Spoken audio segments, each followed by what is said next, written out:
Have you ever met someone who hides behind the mask of spirituality, but their actions reveal pride instead of humility? They preach kindness but practice control. They speak of love but thrive on power. Such individuals are not spiritual leaders, they are religious narcissists. If they use faith as a costume, not as a path to wisdom, they don't serve people, they use people. And the saddest part is, many sincere hearts fall into their trap, mistaking domination for devotion. Imagine someone walking into a room with a calm face, a soft smile, and words that sound drenched in humility. They may lower their head when speaking. They may call themselves a servant or a guide, and their outer presence seems to reflect modesty. But if you observe carefully, you will realize that every gesture, every word, and every smile has one hidden agenda: power. This is the irony of the religious narcissist. They do not come to lift others, they come to rise above others. They wear the cloak of humility. But behind that cloak, what they are truly chasing is authority, control, and unquestioned respect. We encounter this not only in religious institutions, but even in daily life. Think about the workplace. You may have met that one colleague who always says, "Oh, I don't know much, I just do my best." Yet behind those words, they make sure every success is credited to them and every failure is pushed onto others. Or in families, you might notice someone who pretends to sacrifice everything for the household, yet constantly reminds everyone of their sacrifices, making others feel indebted. This is the same pattern the religious narcissist follows. Their humility is not genuine service. It is a performance designed to keep others under their influence.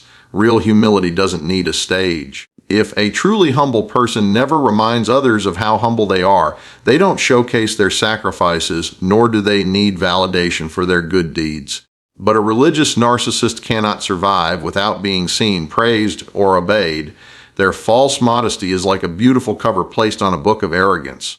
They may say, "I'm only here to serve," but what they really mean is, "I'm here to be admired for serving."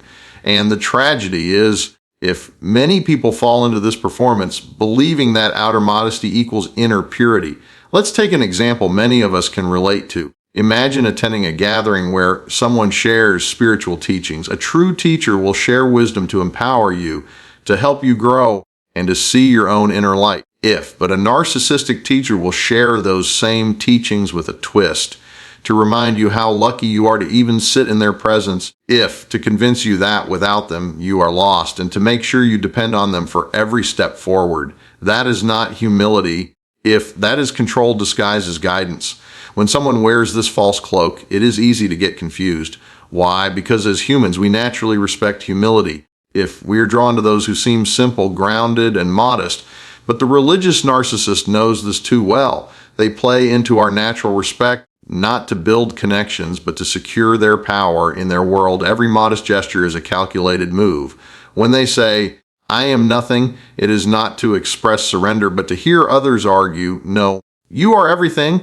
That craving for validation is what fuels their hidden pride.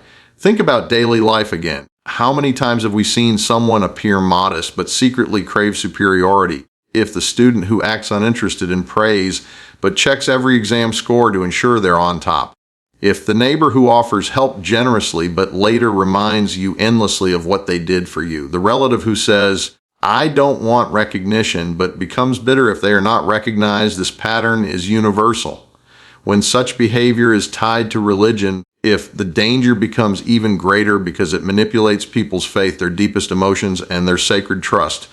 But here lies the lesson for us.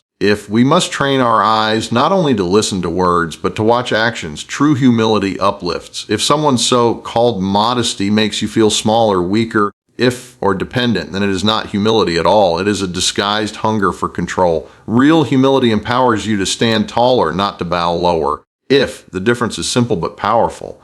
When a humble person speaks, you walk away thinking about yourself, your potential, your growth, your light. When a narcissist speaks, you walk away thinking only about them, their greatness, their sacrifice, their importance.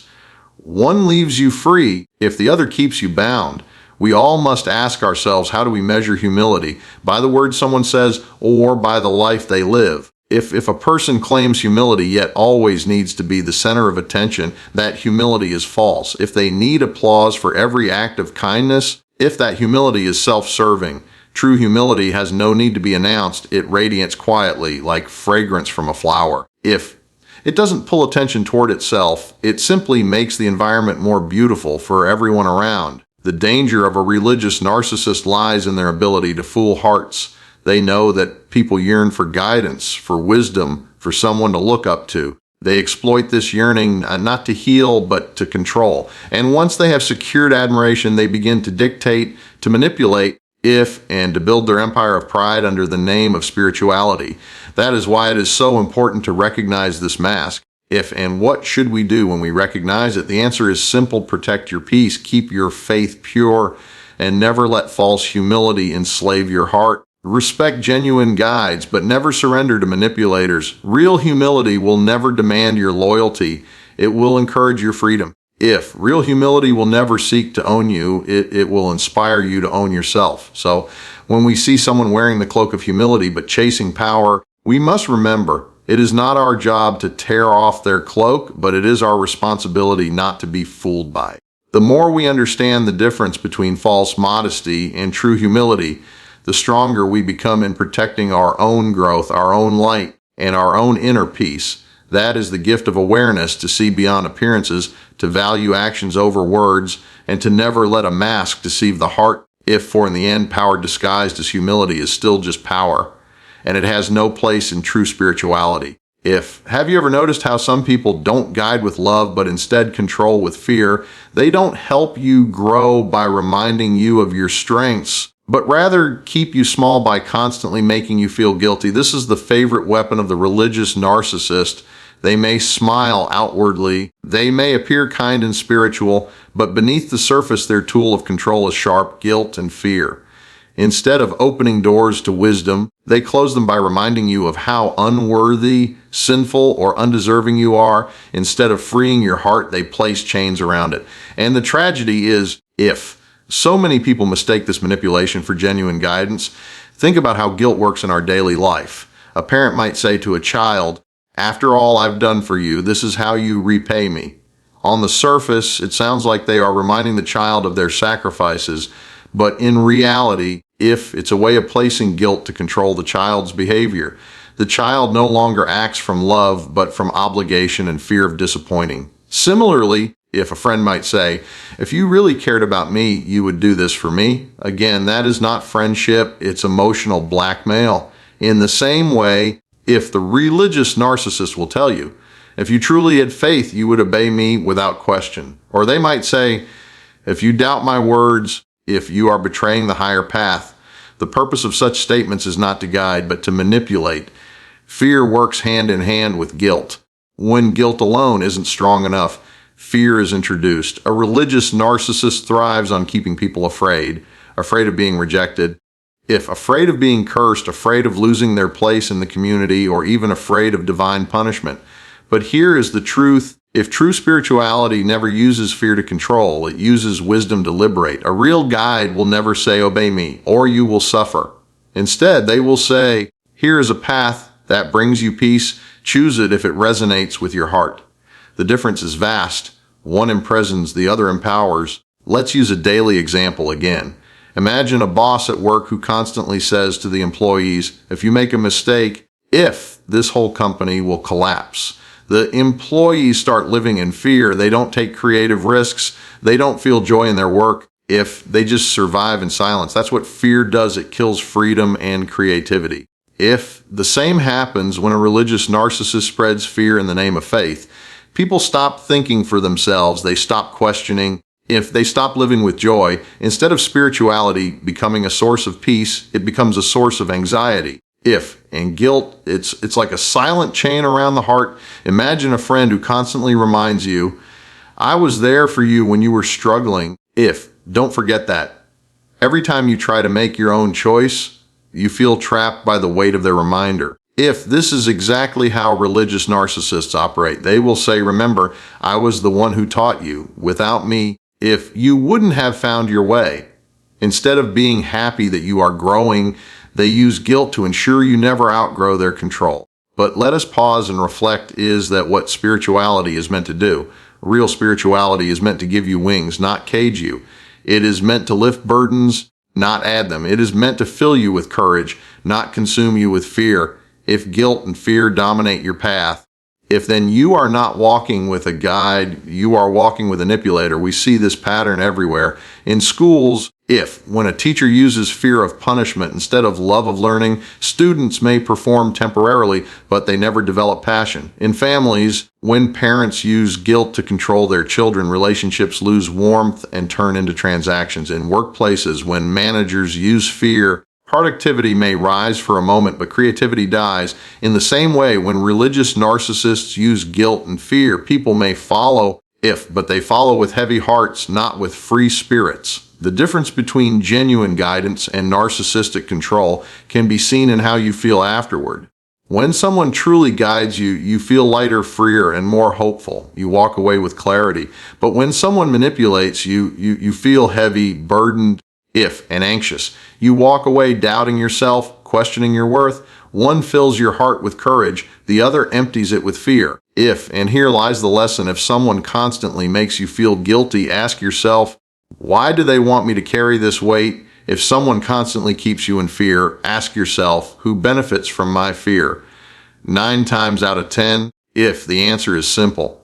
The person benefiting is not you, but them. A truly humble teacher will never need to use guilt or fear as tools. Their presence itself inspires love and respect.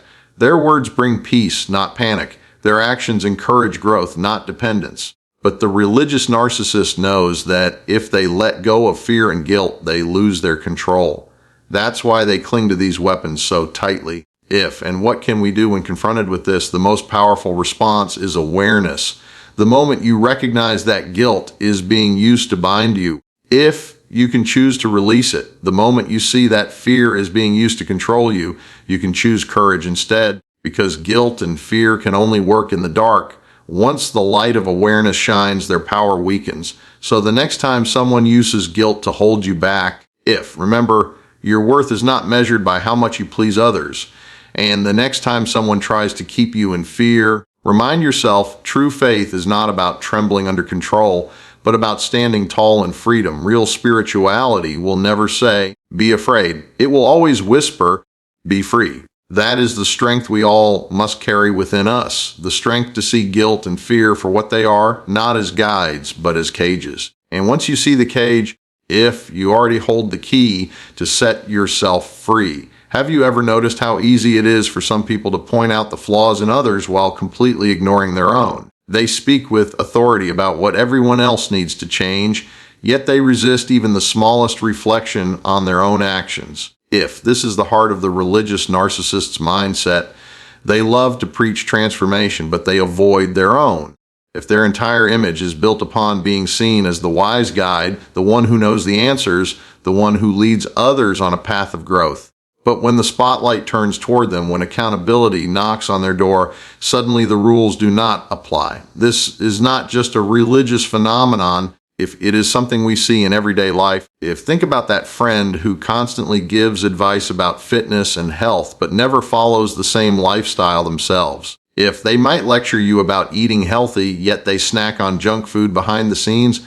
Or think about a boss who constantly demands discipline, punctuality, and professionalism from employees, but strolls into the office late, breaks their own rules, and expects no one to question it. If these contradictions reveal a pattern, it is easier to demand change from others than to practice it ourselves.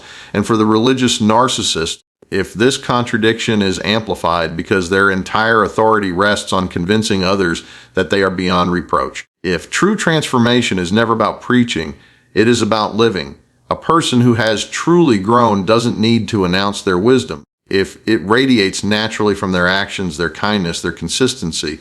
But the religious narcissist thrives on words, not on deeds.